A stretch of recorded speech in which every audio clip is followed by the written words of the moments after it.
We are staying in Kaduna State, where President Bola Tinubu has charged the armed forces to continue to protect Nigeria's territorial integrity against all threats.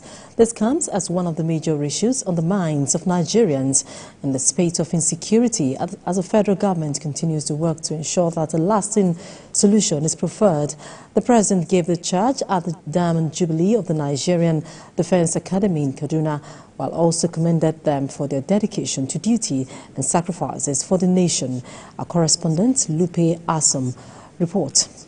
The arrival of President Bola Ahmed Tinubu at the RSM Oliver Nzal Ghana Parade Ground signals the commencement of the Diamond Jubilee celebration of the Nigeria Defense Academy. He is the reviewing officer for the trooping and presentation of National and Regimental Colours Parade. The Ministers of Defense, service chiefs and other guests are also present. The President inspects the parade. The highlight of the event is the presentation of new national and regimental colours by the President. In his address, he acknowledged the ongoing battle against insecurity, emphasizing notable progress towards achieving relative peace. He charges the armed forces on the need to intensify the offensive against insecurity. Let me reiterate the urgency to upscale the fight against insecurity, which has robbed us of peace and progress. While the relative peace we have been able to secure recently is worthy of celebration, but we must remember that the war is not over yet until every parcel of land held by the enemy of the flying and enemy of peace is held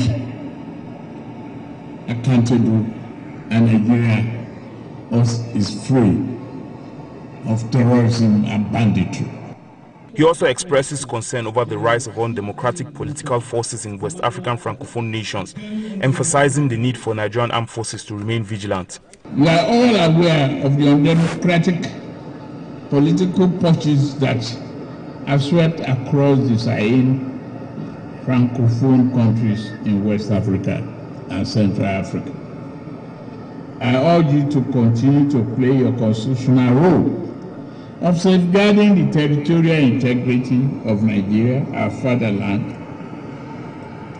You have shown any act that are inimical to the well-being of our nation, an act which can destroy the gains of democracy, which we have enjoyed in the last 20 years. In a plea to citizens, President Tinubu has called for patience and understanding, asking Nigerians to bear with his administration in areas where shortcomings may have been perceived. Please, if there are shortfalls, bear with us. We will make up a united, prosperous Nigeria. It is tradition at the NDA to present new colours to the Academy during milestone celebrations which occur every 10 years. Lupe Asom, TVC News, Kaduna. And in Akwa Ibom State, the Nigerian Navy has arrested 10 suspects on a vessel containing products suspected to be crude oil.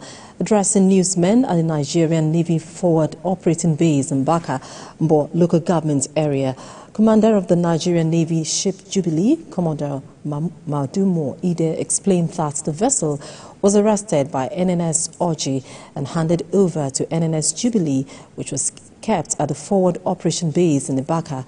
Commodore Ide said the vessel has 100 tons of crude oil currently in a storage, but has the capacity to carry 1,052 tons, which translates to millions of naira.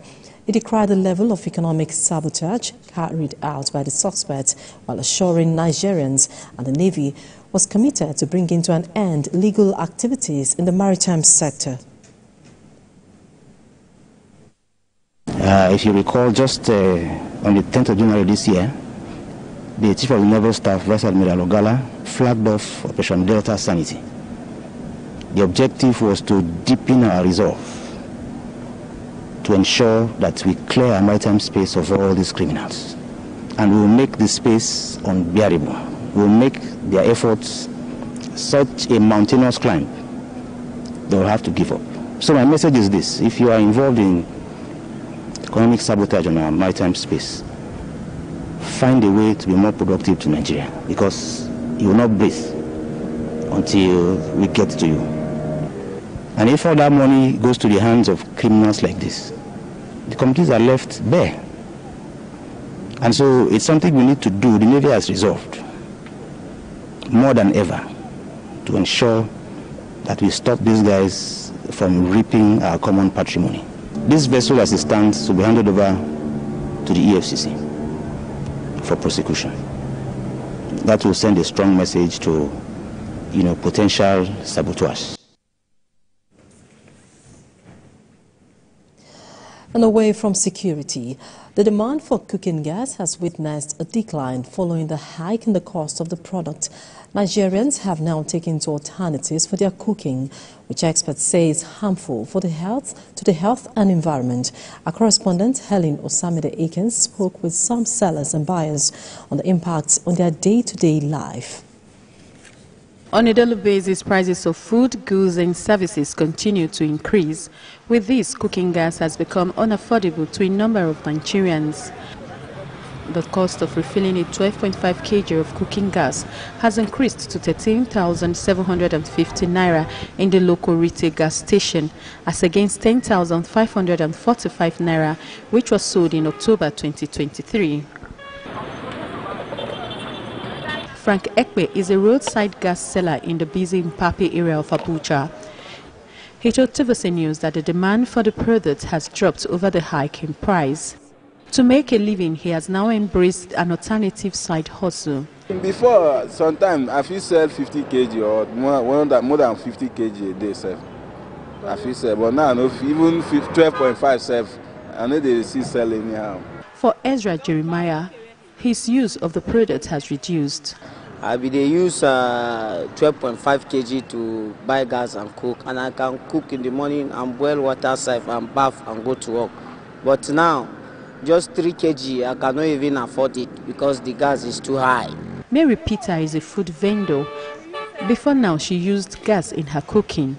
With a hike in the price of gas, she has to use an alternative means of cooking to ensure she does not run at loss in her business. Because we don't afford gas again, gas will cost. Gas what they feel before, now times 3.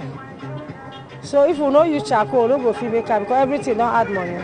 One will say the decision to embrace an alternative means of cooking is a smart idea, but there are implications to the health of the users and the environment at large. Michael Terungwa is an environmentalist. He highlights some of the implications to the environment of using the alternatives. To produce charcoal, you need to cut down a tree completely. So a tree is burnt. So what are you doing? It's deforestation, right? And then deforestation is not just deforestation in the name of deforestation. It is actually loss of biodiversity. It is also soil erosion. It's also soil degradation. It's also desertification. All of this in the midst of climate change is not good for our country. On the health implications, Dr. Ajima Onize, our senior registrar in the Family Health Department of the National Hospital, described the alternatives as harmful to human health. So using wood as a source of cooking fuel actually produces a very dirty source of fuel and produces chemicals that are injurious to health. And the effect on health actually ranges from heart diseases, because this heart disease also predisposes to cataract. It can predispose to a wide range of respiratory disease, even cancer and some respiratory problems. It also causes even injuries to the babies in utero. So even though our grandparents, our great-grandparents used this successfully, but the times then are different from the times now. Our lifestyle, the things we eat are different. She urged users to make conscious efforts to safely guide their health while using the alternatives. According to WHO, 4.2 million people are exposed to respiratory diseases from use of firewood, charcoal or sawdust. So trying to protect the nose by using the face mask is actually a very vital role in preventing this dreaded side effect of using firewood. So they should wear a face mask.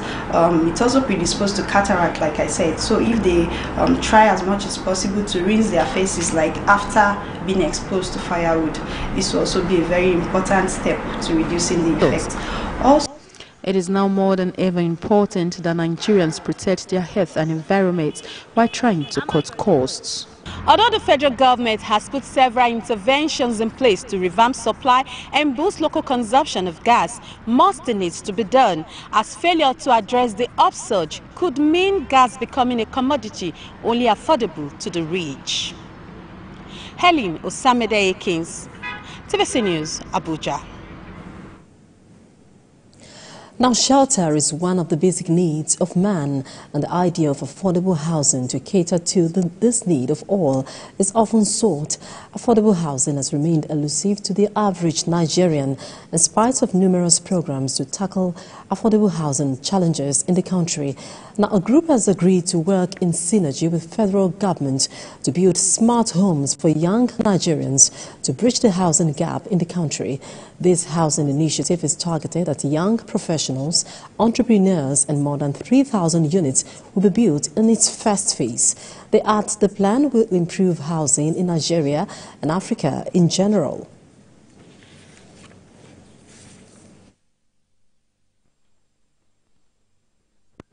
And from our experience of what housing looks like outside Nigeria, we've been able to design a concept that fits our cultural values. And understanding that gives you a clear concept on what you need to provide for your clients, especially the Gen Zs, because their demand for housing is different from what you currently have. And we want to make sure that whoever is buying a house that gives them the right type of comfort and support that they need to exist, work, live, eat, and play in one space. This is the new way people live these days in certain climes. It's one of which is also appealing to the digital nomads and the young generations who have created a digital economy around how they live. The Zamfara State's government has commenced the payment of 13 years backlog of gratuity, retirement and death benefit to workers amounting to more than 13 billion naira. Chairman of the Authentication Committee, Mohammed Abubakar, attributed the backlog to the neglect by previous administration. Theophilus Darufai tells us more in this report. This as Zamfara State retired civil servants are next of kin of those who died in active service or after retirement. They are full of joy and gratitude to Governor Dodolo's administration for rekindling their hope. Governor Dodolo had a few months ago set up a 9-man committee to validate and authenticate the data of retirees owed by the previous government since 2011. Chairman of the Authentication Committee, who doubles as the Permanent Secretary, Ministry of Finance, says the payments of gratuities and death benefits has commenced. We have retirement gratuities, we have death gratuities, and we have contract gratuities. As I'm talking to you now, not more than an hour, we just paid more than 351 gratuity claimants. Out of the 430 we have that come before us. In total sum, we're expecting more than 4,000 gratuity claimants to come before us for payment. He says the committee will continue to do its best and assures of fairness to all. The selection was based on merit, based on quality, based on integrity. But all the same, we just have to keep our eyes open to make sure that nobody derails from the real objective of His Excellency. Some of the beneficiaries thanked Governor Dodolo for giving attention to the plight of retirees. Even before I came in here, I heard some news that those who are screened, they've been paid. And when I came in here, I see people laughing, smiling, that yes, definitely they have started receiving their gratuity. And I've been screened, so definitely maybe in the next 2-3 days, I'll receive a lot for my payment. I came here for the benefit of my late brother, Ahmed Musa Anka, who died on, I think it is October 2016, I mean. I am from the opposition party, but we have nothing to say, only to pray for the governor. The state government, through the Authentication Committee, appealed to the beneficiaries to make judicious use of the money for the growth and development of their families. Theophilus Darufai, TVC News, Gusau. Now, Access Bank PLC has reacted to the reported death of its Group Chief Executive Officer, Herbert Wigwe, in a helicopter crash. The bank in a statement posted on its X handle on Sunday said it has received numerous inquiries concerning the crash and is working with the U.S. authorities for update. They also called for the understanding and support of Nigerians while promising to keep them updated. The Group Chief Executive Officer of Access Holdings PLC, Herbert Wigwe, was feared killed in a helicopter crash alongside his wife, son, and a former Group Chairman of the Nigerian Exchange Group PLC, Abimbola Ugumbanjo. Reports say they were en route to Boulder City, Nevada, from Palm Springs, California, on Friday night when the helicopter conveying them crashed near a small town in California's Mojave Desert. There has been no official confirmation from the family authorities. In the meantime, reactions have continued to pour out over the reported death of Herbert Wigwe. In a post on X, Director General of the World Trade Organization, Ngozi Okonjo-Iweala, expressed deepest sympathies and condolences to the Wigwe family and management and employees of Access Bank. This is a developing story, and we will bring you more updates as we have them.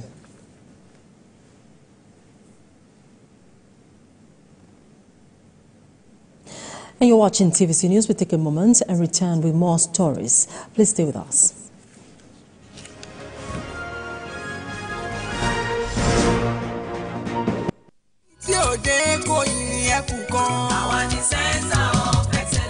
Lagos is the most visited state in Africa, as the fifth largest economy on the continent. Covering the state and its government is no mean feat, it's a busy beat.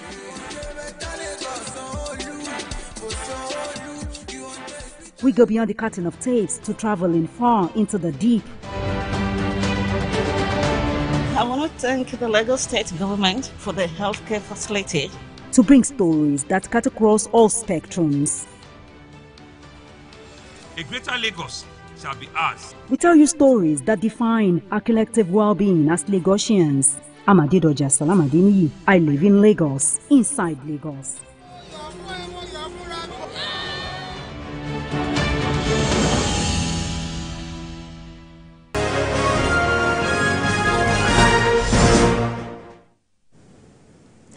Thanks for staying. The wife of Governor of Delta State, Tubore Oburuweri, has joined advocacy to stop discrimination against children with autism, Down syndrome and other conditions. Mrs. Oburuweri spoke when she visited the Center for Children with Special Needs in Asaba. Ikenna Mechi reports.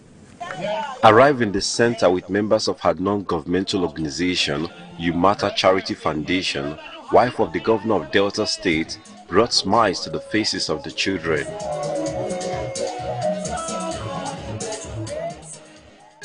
For her, these children deserve to be cared for always, as she pledged to help them improve their welfare. Our coming here today is being ordained by God, not by anybody. If God did not arrange it, I won't be here. Madam Joy, I don't want to say to you, but God loves you. God said you will not carry the burden alone.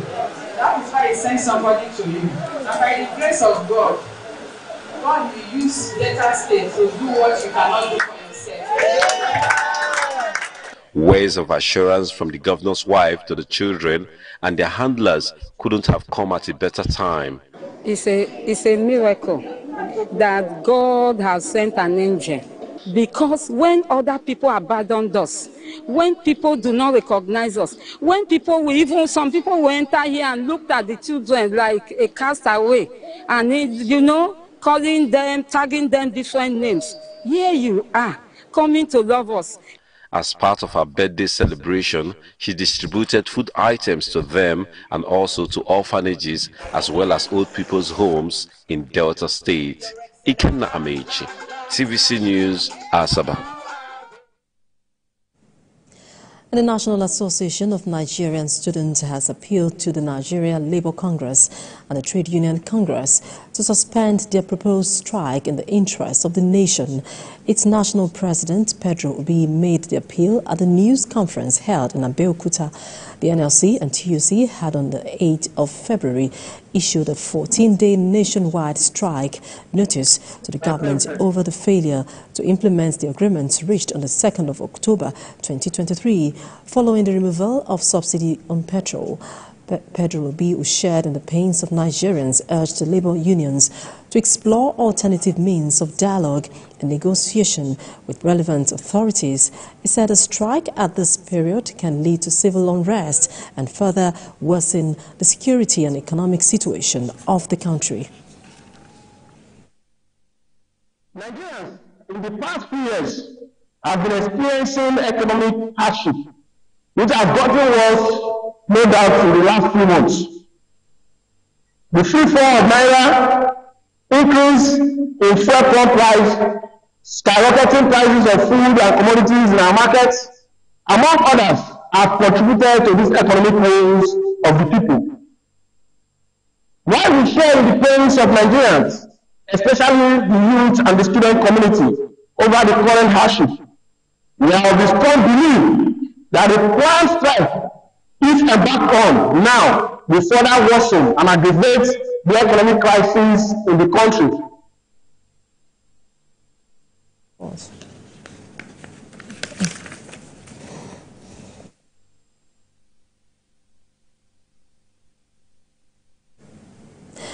In sport, the Super Eagles are set to take on host the Elephants of Cote d'Ivoire in the final match of Africa Cup of Nations final today at the Alassane Ouattara Stadium.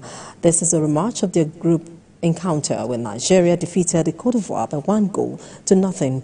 But the hosts have overcome the setback when hopes seemed to be lost to reach the final in front of their home fans in Abidjan. The Eagles remain unbeaten in the tournament so far with 7 goals and look forward to beat the Elephant to win the final like they did in 2013. Mine only the focus for tomorrow, play against Ivoire, tough match, good team, one favorite for this competition since the first day. Only one thing, we want to win. I want to win this match. Is my focus. I don't think nothing more. Do my best with my team. Of course, they in the field, I outside the field, for beat Cote d'Ivoire and take the cup for the Nigerian people. The most important thing is just to win the game tomorrow, because I think it's more important for we Nigerians. We deserve it since from day one. So we are going out there to give all our best tomorrow. And residents of Lagos State have been advised to prioritize their health and well-being while enjoying football matches or any other intense activities. The advisory signed by the Commissioner for Health, Professor Akin Abayomi, is coming ahead of Sunday's Africa Cup of Nations final match between the Super Eagles of Nigeria and the Elephants of Cote d'Ivoire. As the nation cheers the Super Eagles to victory today, residents are advised to understand their physical limitations and consult with a healthcare professional in case of underlying health conditions. Residents have been told to also avoid crowded and poorly ventilated environments, as well as excessive alcohol consumption. Also in the advisory, residents have been told to move around periodically to prevent stiffness and promote circulation. In case of any medical emergency, residents are advised to contact the Lagos Emergency Medical Team on the toll-free lines 767 or 112.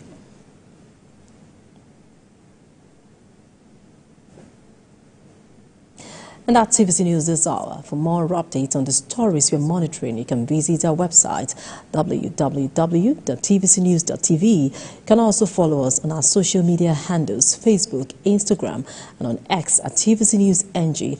On YouTube, you're live at TVC News Nigeria. Thanks for watching.